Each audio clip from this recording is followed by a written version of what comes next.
বন্ধুরা, তোমরা সবাই জানো আরজিকর কাণ্ডে দায়ী সাব্যস্ত সঞ্জয় রায়কে আদালত আজীবন কারাদণ্ডের রায় শুনিয়েছিলেন। কিন্তু তোমরা কি জানো, মাত্র 24 বছর বয়সী এক সুন্দরী তরুণী গ্রিজমা, তাকে আদালত মৃত্যুদণ্ডের আদেশ দিয়েছেন। কেন জানতে হলে ভিডিওটা শেষ অবধি দেখো। বন্ধুরা, আমি সৌর্য, আজ তোমাদের শোনাবো গ্রিজমা স্যারন কেস 2022। তো এই যে কেসটা, এই কেসটাকে আদালত the rarest of the rare, অর্থাৎ ইন্ডিয়ার বিরলের মধ্যে বিরলতম কেস বলে অভিহিত করেছেন। আজকের গল্পের নায়ক হলেন আমাদের স্যারন। সে থাকতো কেরালাতে। সে ছিল মধ্যবিত্ত ঘরের একটা ছেলে। তার মা বাবা তাকে পড়াশোনার জন্য একটা প্রাইভেট কলেজে পাঠায়। তো সেখানে পরিচয় হয় একটা মেয়ের সাথে, যার নাম ছিল গ্রিজমা। গ্রিজমা সেখানে লিটারেচার নিয়ে পড়াশোনা করতো এবং স্যারন সেখানে রেডিওলজি নিয়ে পড়াশোনা করতো। তো তাদের মধ্যে আস্তে আস্তে বন্ধুত্ব হয়, চ্যাটিং হয় এবং যেটা সবাই জানো, ভালোবাসা তৈরি হয়। কিন্তু আজকের এই গল্পটা শোনার পর তোমাদের আমাদের মনে যে ভালোবাসার প্রতি একটা সুন্দর পবিত্র ধারণা, সেটা একটা বিকৃত, রুচিসম্পন্ন, ধ্বংসাত্মক পরিস্থিতিতে চলে যাবে। তো গল্পটা শেষ অবধি শুনতে থাকো। তো এদের ভালোবাসা আস্তে আস্তে বেড়াতে যাওয়া, প্রেম, সব কিছুতেই পরিণত হতে থাকে। কিন্তু আস্তে আস্তে সময় যত অতিবাহিত হতে থাকে, গ্রিজমার স্যারনের প্রতি ভালোবাসা কমতে থাকে এবং একঘেয়েমি লাগে। তখন তার মা বাবা তার জন্য একটা পাত্র খোঁজে। সে ছিল আর্মিতে জবরত, তার কন্ডিশনও খুব ভালো ছিল এবং স্যারন ছিল গরিব বা মধ্যবিত্ত। তাই কোনো অ্যাঙ্গেল থেকেই গ্রিজমাকে আর স্যারনের মনে ধরে না, অর্থাৎ স্যারনকে গ্রিজমার মনে ধরে না। তো স্যারন আবার গ্রিজমাকে খুবই ভালোবাসতো। আলটিমেটলি কী হলো না, গ্রিজমা আস্তে আস্তে স্যারনের সঙ্গে ব্রেকআপ করার চেষ্টা করলো। কিন্তু সে জানতো স্যারনের কাছে তার অনেক প্রাইভেট ফটো ছিল, রিলেশনশিপ থাকলে যেটা হয়। তো সে ভয় পাচ্ছিল যদি কিছু করে, যদিও স্যারন খুব ভালো ছেলে ছিল। তো গ্রিজমা ফোন দিয়ে আটতে থাকলো যে পথের কাটা কি সরিয়ে দিতে হবে। তোমরা কি জানো, আদালত গ্রিজমার ফোনের সার্চ হিস্ট্রি দেখে হতবম্ব হয়ে গেছে। কি হিস্ট্রিতে ছিল জানো? হিস্ট্রিতে ছিল how to murder a man, how are the tips and tricks to murder a man. কী করে একটা মানুষকে খুন করা যেতে পারে, একটা মানুষকে কী করে চিরঘুমে নিদ্রায় পাঠিয়ে দেওয়া যেতে পারে।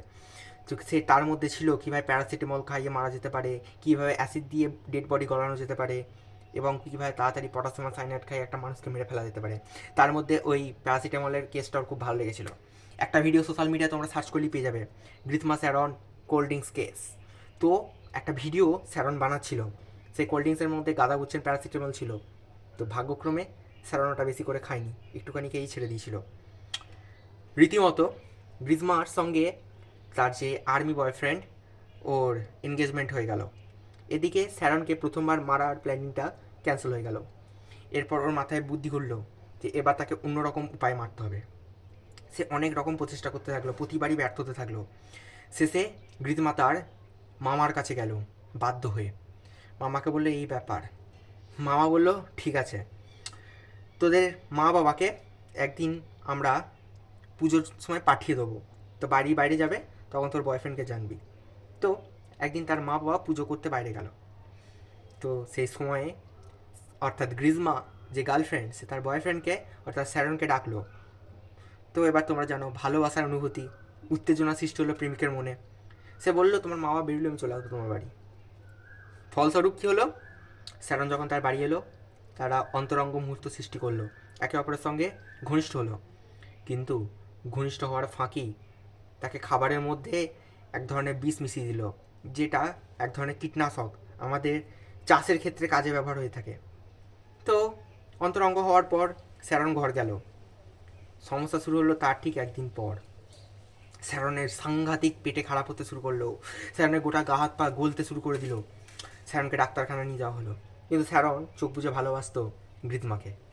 গ্রিজমার উপর কোনো রকম সন্দেহ হলো না। সে ভাবলো হয়তো তার কোনো শরীরের প্রবলেম। কিন্তু ক্রমশ তার স্বাস্থ্যের অবস্থা খুবই খারাপ হতে থাকলো।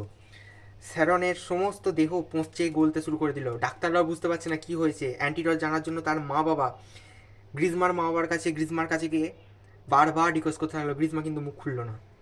পুলিশের কাছেও কোনো রকম সাবুত ছিল না, কারণ স্যারন নিজেই তার গার্লফ্রেন্ডের উপর চোখ বুঝে বিশ্বাস করতো। কিন্তু যখন ক্রমশ পরিস্থিতি আরও অবনতির দিকে গেল, তখন স্যারন বুঝতে পারলো তার গার্লফ্রেন্ডের কাজ তার সাথে এরকম করার। সে সবাইকে সব কিছু বলল। তখন গ্রিজমা স্বীকার করলো তাকে সে বিষ দিয়েছে। এরপর আর কিচ্ছু করা গেল না। স্যারন বিশাল যন্ত্রণায় মারা গেল। এই হলো এক প্রেমিকের তার প্রেমিকাকে মন থেকে ভালোবাসার পরিণতি। আইন অর্থাৎ আদালত এই ঘটনাকে রেয়ারেস্ট অফ দ্য রেয়ার কিংবা বিরলের মধ্যে বিরলতম ঘটনা বলে অভিহিত করেছেন এবং 24 বছর বয়সী গ্রিজমার মৃত্যুদণ্ডের শুনানি দিয়েছেন। যদি ভিডিওটা ভালো লাগে তো like, comment, share and subscribe. Thank you.